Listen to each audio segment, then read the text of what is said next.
रोज मैं खाना देती हूँ।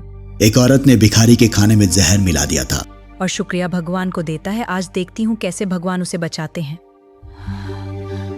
ये कहानी है एक ऐसे गांव की जहां हर दोपहर ठीक एक ही समय पर एक बूढ़ा भिखारी एक घर के बाहर आकर खड़ा हो जाता था।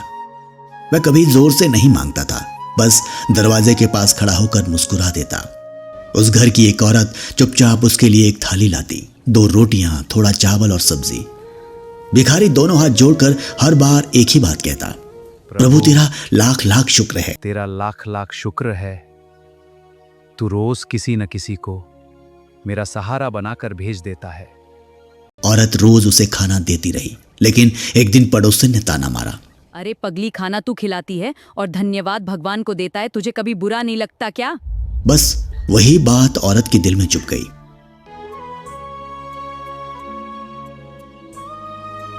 अगले दिन जब भिखारी आने वाला था, रोज मैं खाना देती हूँ। उसने गुस्से में आकर भोजन में चूहे मारने की दवा मिला दी और शुक्रिया भगवान को देता है। आज देखती हूँ कैसे भगवान उसे बचाते हैं। अचानक उसके भीतर से एक आवाज आई, जो भूखों को खिलाता है उसका हिसाब ऊपर वाला खुद रखता है।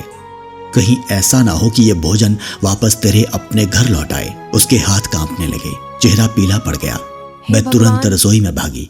मैं क्या करने जा रही थी? जल्दी जल्दी ताजा भोजन बनाकर ले आई। भिखारी ने थाली ली, उसकी आंखों में देखा और मुस्कुरा कर बोला, लगता है आज फिर भगवान ने मुझे बचा लिया। औरत ये सुनकर सन्न रह गई। जैसे ही भिखारी पास के पेड़ के नीचे बैठकर खाना खाने वाला था, उसी समय स्कूल से लौटती उसी औरत की एक छोटी बेटी वहां पहुंची। बच्ची बहुत भूखी थी। भिखारी ने बिना कुछ पूछे अपनी थाली उसकी ओर बढ़ा दी। आओ बिटिया, पहले खाना खा लो। बच्ची खुशी खुशी खाना खाकर घर लौट आई और माँ को सारी बात बता दी।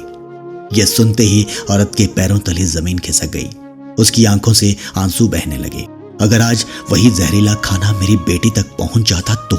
उस दिन के बाद उस औरत ने एक प्रण लिया, अब मैं हर थाली ऐसे बनाऊंगी जैसे खुद भगवान उसे खाने आने वाले हों। क्योंकि जो भोजन आज किसी भूखे तक जाता है, कल वही किसी अपने के हिस्से में भी आ सकता है। इसलिए कभी किसी भूखे को हल्के में मत लेना। क्या पता वहां भगवान खुद किसी रूप में बैठे हों।